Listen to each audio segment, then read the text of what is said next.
Halo, saya Idam dari Manufaktur Studio.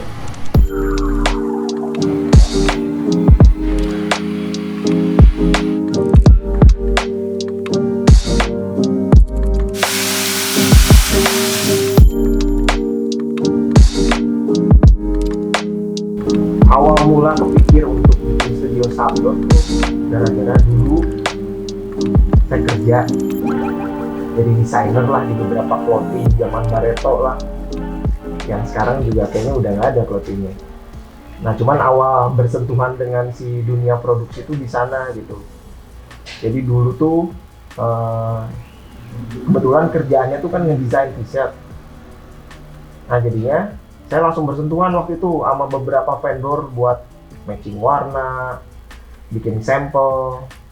Dan dulu di daerah Muara Rajen sana lah, kayaknya sampai sekarang juga masih pada ada itu tempat-tempatnya. Kalau alasannya kenapa lebih milih ke dunia sablon dibandingkan ke desain, waktu itu sih sebenarnya tuh awalnya tuh bisa dibilang saya tuh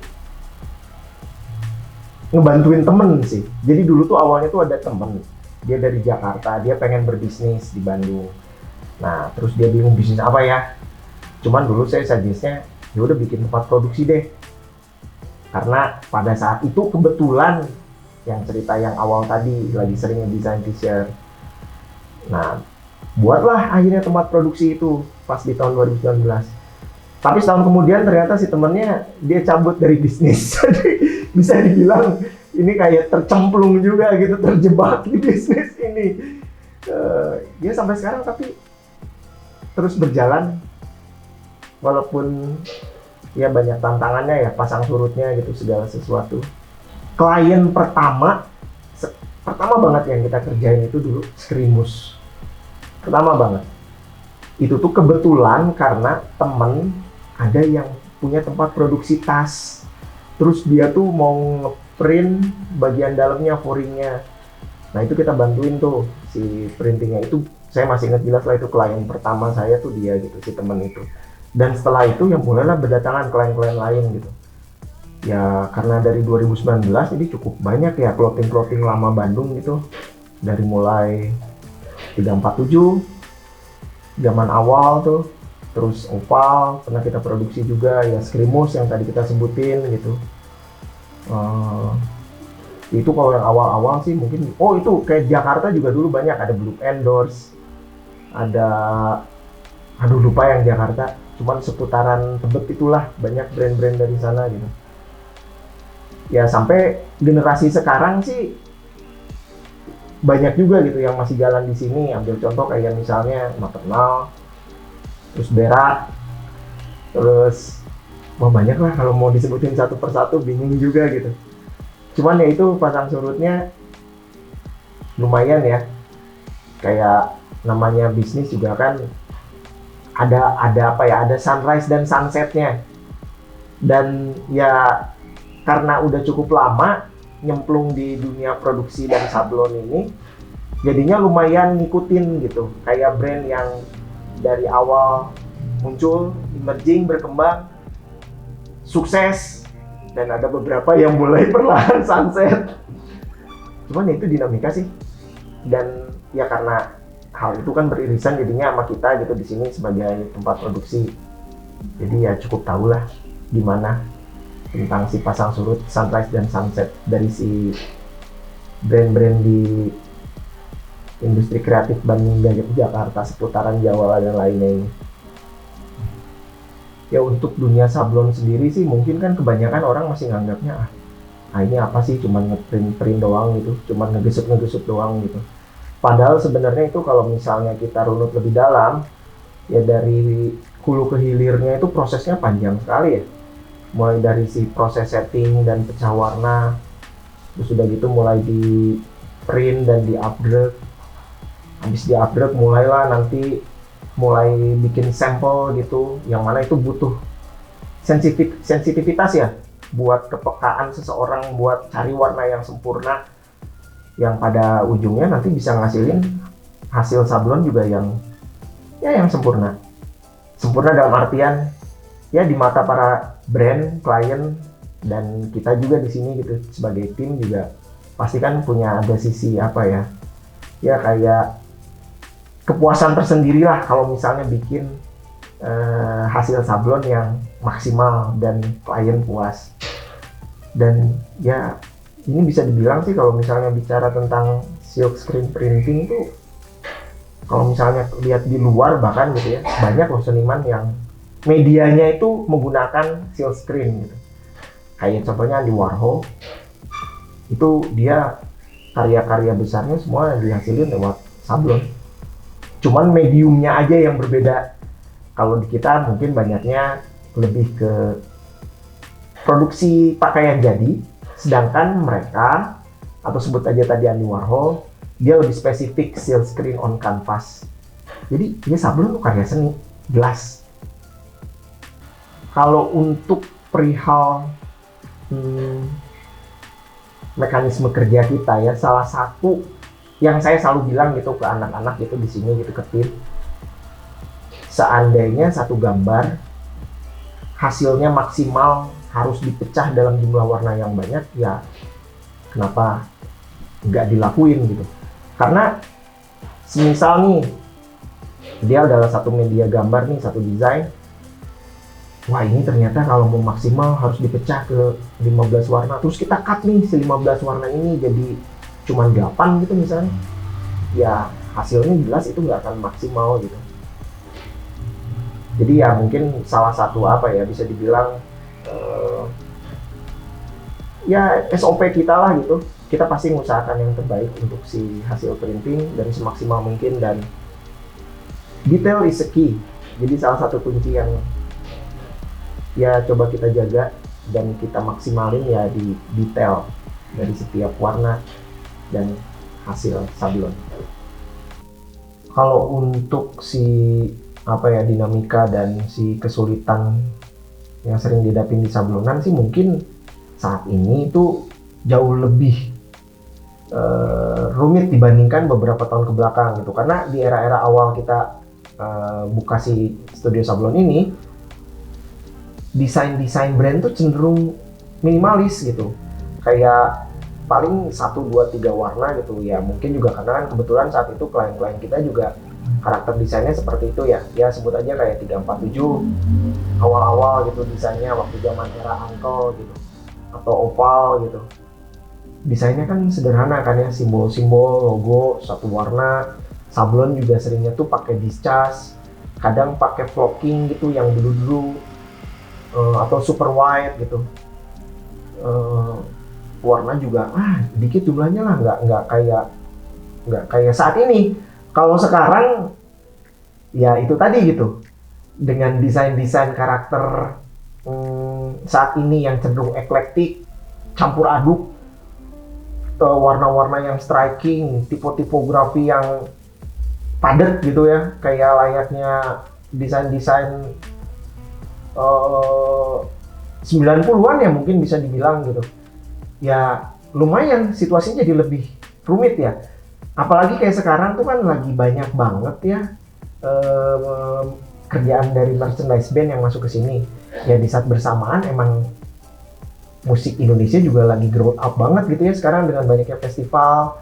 Band-band juga sekarang mulai tumbuh kembang dari berbagai macam genre musik, yang mereka tuh sekarang aware banget untuk bikin merchandise. Tapi di saat bersamaan, waduh itu lumayan ya, dari satu desain tuh kadang bisa nggak akan mungkin di bawah 10, rata-rata 10 ke atas. Paling sulit tuh pernah kita ngerjain tuh band Jakarta ya, Afat gitu kalau nggak salah. Itu tuh cover albumnya yang terakhir itu kita tuh pecah jadi 17 warna, dan itu di bagian depan aja, belum di belakangnya gitu. Waktu itu tuh pakai sablonnya Plastisol gitu ya. Syukurnya dari bandnya juga mereka puas sama hasilnya, dan ya kita juga di studio puas sih. Ya dinamikanya kayak gitu sih emang saat ini, karena banyak merchandise yang kita kerjain di sini, ya lebih pusing kerjanya. Tapi ya nggak apa-apa, kita menikmatinya. Oke. Wah, kalau bicara tentang pasang surut ya, bisnis ini kan lumayan dari 2009 jalan.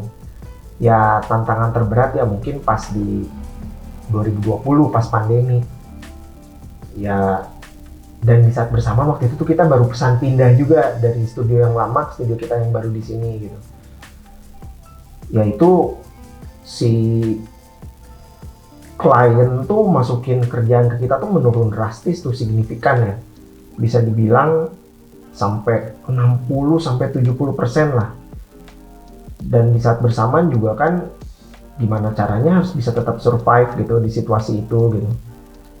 Ya syukur-syukur sih waktu itu kita bisa tetap jalan ya. Ya dan kebetulan saat itu ada salah satu klien kita gitu yang eh, bisa dibilang sangat banyak masukin kerjaan porsinya pada saat itu ke kita, ya sebut aja maternal lah, dan ya kita sangat kebantu sih gitu, walaupun ya jujur gitu kuantiti produksinya juga menurun drastis saat itu gitu. Tapi ya itu sekali lagi gitu, ada pasang surut gitu segala sesuatu gitu, dan ya kita jalanin aja lah dengan enjoy. Karakter dan style desain ya karena dulu ya saya tuh dibesarin di era internet awal gitu, yang mana referensi itu terbatas pisan gitu. Ada momen ya buat dapetin satu referensi itu tuh kita tuh bertukar folder. Jadi saya main ke rumah temen nih yang dia tuh desainer gitu misalnya. Nah dia tuh punya ada satu folder yang isinya tuh desain-desain gitu. Dari mulai desain-desain yang ilustratif atau yang cenderung grafis gitu. Atau mungkin yang kolase-kolase gitu. Nah pada akhirnya gitu dari referensi-referensi yang bisa dibilang sangat terbatas itu, ya karakter tuh mulai kebentuk ya, kayak oh ini kayaknya senangnya yang kayak gini nih desainnya gitu. Salah satu yang paling saya suka tuh karakter-karakter desain tuh yang clean ya, yang ya mungkin bisa dibilang segala sesuatunya itu tertata dalam grid. Ya banyaknya tuh mungkin desain-desain dari Swiss, dan juga suka juga dengan desain-desain yang karakternya tuh retro futuristik itu. Kayak dulu ada namanya desainer Mark Weaver, dia sekarang masih ngedesain, orang Amerika. Dia nyampurin antara kolase, terus ada desain-desain yang tadi gitu yang retro futuristik itu gitu, dan beberapa palet-palet warna yang mungkin ada yang geometris dan ya itu tadi segala satunya itu ada dalam satu layout grid yang teratur. Ya kalau lihat si karakter desain sekarang ya, kalau sekarang tuh mungkin karena akses informasinya tuh yang bener-bener cepet ya, kita tiap detik tuh dapat informasi gitu. Referensi tuh kalau tadi saya bilang di awal gitu, saya dapetin referensi dari folder. Sekarang tuh hitungan detik bisa cari di Pinterest, cari di internet atau di sosial media gitu. Itu tuh muncul semua gitu. Ada gitu si referensi-referensi desain, dan cepet banget jadinya tuh tren tuh gitu. Ya maka dari itu juga kayaknya mungkin jadi salah satu faktor yang bikin si desain anak-anak zaman sekarang tuh cenderung seperti itu gitu. Dalam artian ya ada mungkin sedikit amburadul ya, yang segala satunya itu tidak tertata gitu dalam grid system gitu.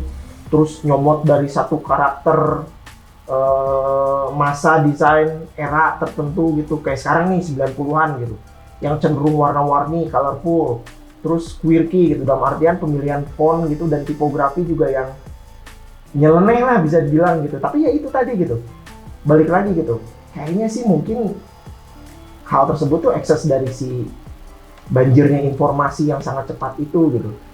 Jadi sekarang tuh bisa dibilang tuh susah ya mau bikin desain yang cenderung rapi gitu. Ya orang situasinya juga sekarang susah cari keteraturan di saat ini. 3 desainer favorit gitu ya, yang kebetulan juga ini relate sama musik gitu. Ini kebetulan ada yang ingat, dan kebetulan juga ini mewakilin 3 zaman juga nih. Untuk yang pertama itu Mike Farrell, dia desainer dari Inggris, nama studionya Mike Farrell Design kalau nggak salah. Dia itu ngedesain cover album di era-era 90-an. Ambil contoh mungkin yang populer itu Pet Shop Boy ya, yang Behavior, terus Fundamental gitu. Dia nggak gabungin foto biasanya dengan layout tipografi yang rapih gitu. Terus dia itu ngedesain juga salah satunya covernya Manic Street juga yang Everything Must Go yang warna biru dengan foto 3 personil, terus ada layout tipografi rapi juga. Dan yang paling keren itu desain dia itu yang spiritualize yang Ladies and Gentlemen We're Floating in Space. Banyak spiritualize sering banget didesain sama dia, cuman yang paling keren yang itu Ladies and Gentlemen. Karena itu tuh kayak bungkus obat gitu, terus udah gitu ada kayak prescriptionnya gitu, ini apa kontennya apa aja gitu dari si obat ini gitu. Layoutnya juga rapi banget, tipografinya banget rapi juga gitu, pakai Vetica kalau nggak salah. Itu top deh, Mike Pero Design. Untuk yang kedua itu ada desainer dari Amerika namanya Scott Hansen. Dia itu selain desainer, dia musisi juga. Dia punya band namanya tuh Taiko. Nah, saya perkenalan dulu awal dengan si Scott Hansen tuh di blognya dia. Zaman dulu dia ada namanya tuh ISO 50 gitu atau ISO 500 gitu. Yang mana isinya tuh tentang referensi desain-desain yang dia suka gitu. Dulu dia belum jadi musisi, jadi dia lebih ke full time designer waktu itu. Karya-karyanya tuh geometris, penuh warna, terus objek-objeknya tuh selalu ada kayak nuansa retro yang kuat, tapi dengan palet warnanya tuh yang berkarakter gitu, kayak ada coklat, peach, merah, krem. Coba deh dicek. Dan itu dia setelah jadi musisi, cover albumnya dia semua yang ngerjain. Scott Hansen dan bandnya itu dia Taiko. Desainer favorit yang ketiga itu Eric Timothy Carlson. Dia desainer dari Amerika juga kalau nggak salah. Dia tuh mungkin terkenalnya lewat cover albumnya Bon Iver album yang kedua dan yang ketiga. Yang kedua tuh 22 Million, yang ketiganya tuh I gitu kalau nggak salah.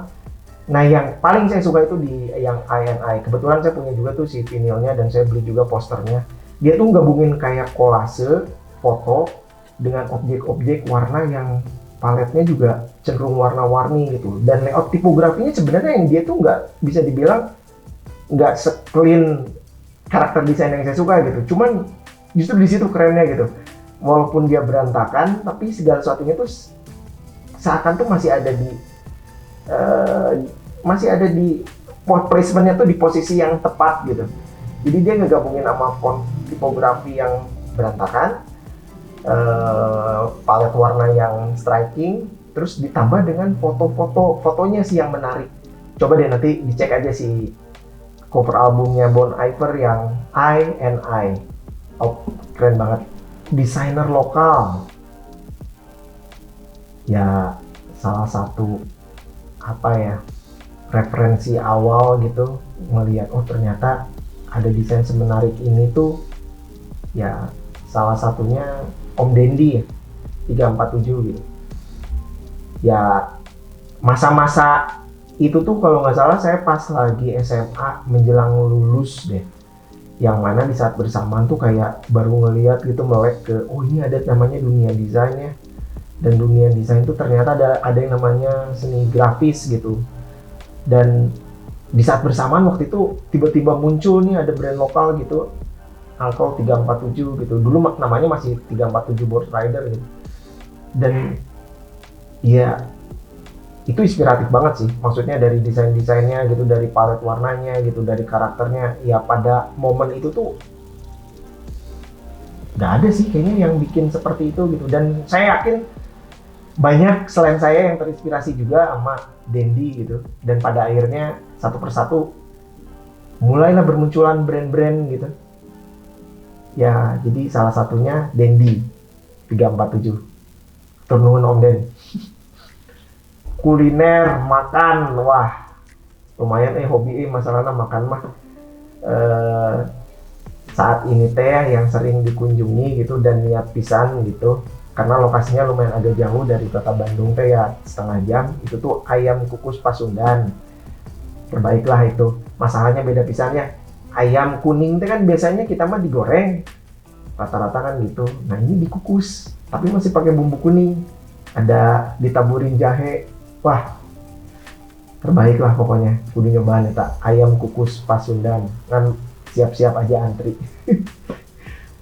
Yang kedua itu Hapsengki. Nah, ini emang walaupun di Bandung, tapi makanan peranakan. Jadi Hainam chicken rice. Di sana ada dua pilihan, ada yang direbus, ada yang satu lagi dipanggang. Yang bikin selalu balik ke sana, aroma wangi nasi Hainamnya nggak kalah sama yang ada di Singapura. Di Singapura kan ada yang terkenal tian-tian. Nah, ini juga nggak kalah lah. Jadi rekomendasi pisan lah itulah, namanya Hapsengki di Jalan Kelenteng. Kalau untuk yang ketiga, berhubung istri saya orang Salatiga, jadi saya kan bisa dibilang sering pulang ke Salatiga lah dalam setahun. Nah, salah satu restoran yang setiap saya pulang ke Salatiga pasti saya datengin adalah bebek dan ayam goreng ABC. Enak pisan itu, bebeknya gede, ayamnya gede, terus ada juga di sana kayak usus sapi, ada babat juga, sambelnya juga top, nasinya juga porsinya 2 kali lipat dari di Bandung. Wah pokoknya jos lah. Suatu saat ke Salatiga harus nyobain bebek dan ayam goreng ABC terbaik. Oke Kak,